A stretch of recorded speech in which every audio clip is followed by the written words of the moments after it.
Nako po, eto, maganda kong pag-usapan at reaksyonan po, mga kabida.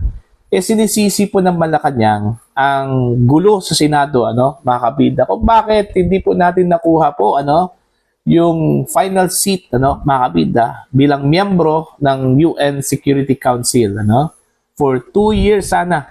Okay, from 2027 hanggang 2028 po, mga kabida. Okay? Pumalag po Malacanang eh. Ang sabi po ng Malacanang, umayos kayo. Okay? Address po ito mga kabida sa Senado, sa mga senador, mga kabida, na walang ibang ginagawa po mga kabida, kundi magbangayan po, mga kabida. Nag-agawan po kung sino po yung hari dyan. Alright? Eto, babasahin ko muna, itong article ng Inquirer.net po, mga kabida. Ang title po ng kanilang story, umayos kayo. Palace blames Senate turmoil for Philippine loss in UN Security Council bid. Ayan. Ito yung kanilang article po, mga kabida. Alright? Ang sabi dito, Malacanang on Thursday blamed the political turmoil in the Senate as a factor in the country's failure to win a United Nations Security Council seat, saying that the week-long upheaval and bickering in the legislative chamber gave other countries a bad impression of the Philippines. Dahil daw dito sa gulo, okay, ng mga senador, mga kabida, yung ibang mga bansa, mga kabida, na dapat bumoto po in favor sa Pilipinas, nagkaroon po ng shift ng kanilang pagboto, sa Kyrgyzstan. Kaya yung Kyrgyzstan po ang nakakuha po ng final seat po, mga kabida, dyan po sa UN Security Council. Alright? Eto, tuloy po tayo. Despite years of campaigning, the Philippines lost the 2-year term in the 15 UN panel to Kyrgyzstan after 4 rounds of voting during the UN's June 3 session. Alright? Ito yung sinabi po ng Malacanang po, mga kabida, sa pamamagitan po ni Undersecretary Claire Castro. Lahat ng political noise, political tensions, nakakaapekto ito, Communications Undersecretary Claire Castro told reporters. Ito ang nakikita ng buong bayan at ng buong mundo sa impression sa Pilipinas, na karamihan naman ay mga obstructionist, she said. The Senate has been embroiled in controversy since May 11 after fugitive Senator Ronald De La Rosa appeared in the building to help hoist Senator Alan Peter Cayetano to the Senate presidency ahead of Vice President Sara Duterte's impeachment trial. On May 13, the Philippines made international headlines after shots were fired in the Senate halls. Investigators later on criticized Senate Sergeant-at-Arms Mau Aplaska for firing warning shots instead of coordinating with law enforcement agents who were in the next building. So yun po, mga kabida. Dahil daw sa gulo po ng Senado, kaya hindi ho natin nakuha yung seat, bilang miyembro po ng UN Security Council. Yun lang kaya yung dahilan, mga kabida, kung bakit failure po ang Pilipinas. Hindi naman po siguro yun lang yung issue eh. Ang dami hong issue po sa Pilipinas, mga kabida. At ang pinakamalaking issue po sa Pilipinas ay ito hong nakawan, corruption, mga kabida po. We are known worldwide, mga kabida, na tayo po ay kurakot, mga kabida. Dito sa Pilipinas, marami yung mga politiko, na nagnakaw, mga kabida. Diba? I don't think na ito lang po yung dahilan, mga kabida, itong turmoil dyan po sa Senado kung bakit po tayo hindi ho natin nakuha yung seat, bilang miyembro po ng UN Security Council. Okay? Ambisyoso masyado itong Pilipinas eh. Gustong maging Security Council member, mga kabida po, ng United Nations. O ano bang pwede nating ipagmalaki? Okay? Ang pagkakalam ko po, mga kabida, kapag miyembro ka ng UN Security Council, dapat meron kang ipagmalaking puwersa po, mga kabida. Hindi lang po puwersa, pati yung armaments po natin eh. Kasi imagine that you are a member of the UN Security Council. Okay, although hindi po talaga requirement mga kabida na kailangang superpower ka po na bansa mga kabida, kasi madami na pong beses na tayo po ay naging membro po ng UN Security Council po mga kabida. Pero sana bigyan natin ng dignity po yung pagiging membro natin. Dapat yung mga armaments natin moderno mga kabida, meron po tayong sapat na arsenal para lang po ipakita po sa buong mundo mga kabida na tayo po Pilipinas kaya po nating maging membro ng UN Security Council po mga kabida.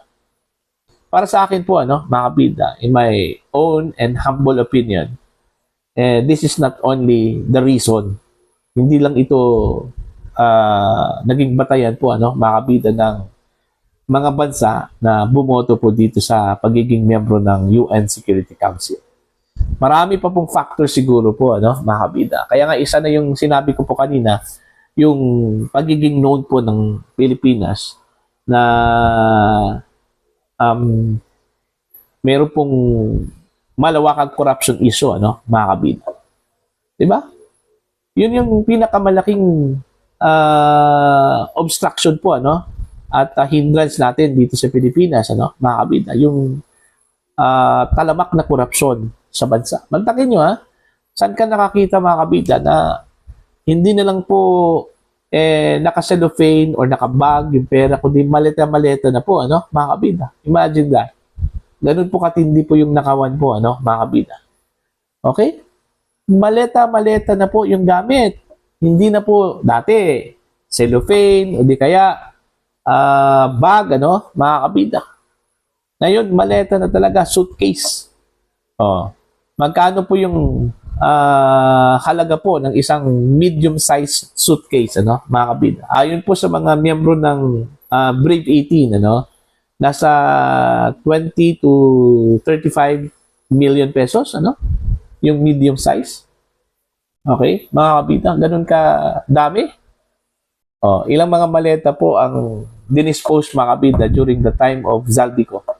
Kasi marami po akong naririnig po in fact, kung basahin lang po ninyo yung affidavit po ng Brave 18, isang katutak na mga maleta po ang dineliver po nila mga kabida.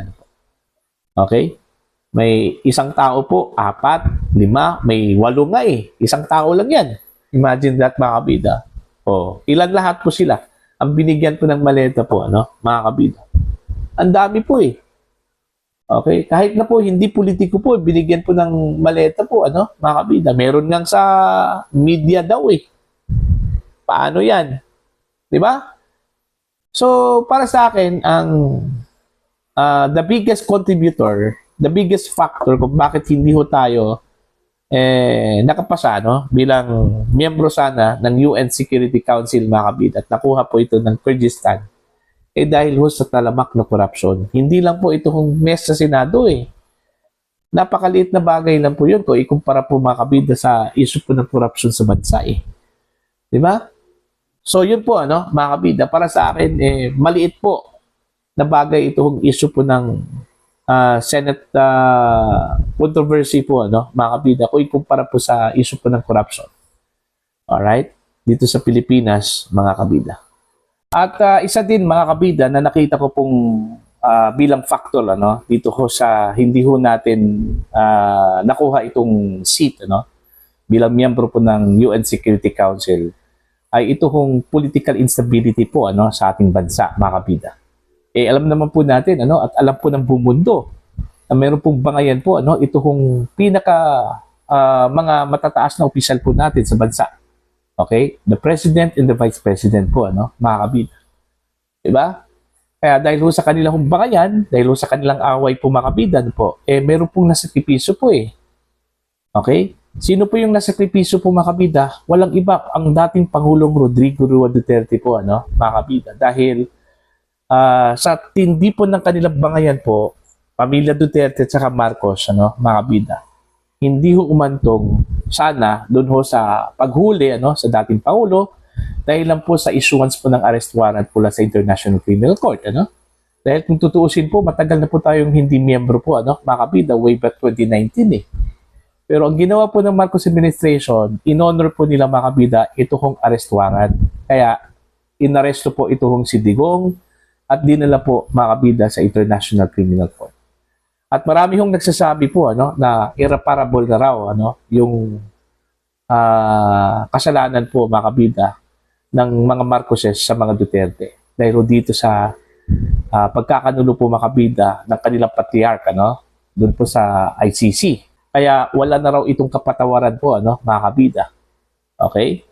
So, yun din yung nakita ko po na factor kung bakit siguro isa po sa mga dahilan kung bakit hindi po tayo pumasa para makakuha po ng seat. At ito po ay naibigay po mga kabida doon sa Kyrgyzstan. Okay? At hindi lang po itong Senado Ako, sa tingin ko po, maliit na bagay lang po ito O ikumpara po natin sa corruption, political instability po, mga kabida. Diba? So, paano to? Ano pong gagawin po, mga kabida, para mag-iba at bumalik po yung impression po ng international community sa atin? Simple lang po. Okay? Nasa kamay po ng Pangulo po natin, mga kabida, kung paano po niya gawin ito. Okay? Pwede niyang gawin bilang ligasiya, mga kabida. Okay? Na i-unite lahat ng mga nakalaban po niya sa politika, including the Dutertes. Pero marami hong nagsasabi na malabo po na mangyari po yan, mga kabida. Kasi gaya ng sinabi ko po, irreparable na raw yung damage. Okay? Na ginawa daw ng Marcos administration sa pamilyang Duterte, mga kabida. Okay? So, titingnan natin, okay? At we're still hoping, mga kabida, na at the end of the day, ang bansa pa rin natin ang iniisip po ng ating mga leaders natin, ni Pangulong Marcos, ni Vice President Sara Duterte, mga kabida. At sana magkaroon po ng unity at pagkakaisa po mga kabida para po sa bansang Pilipinas.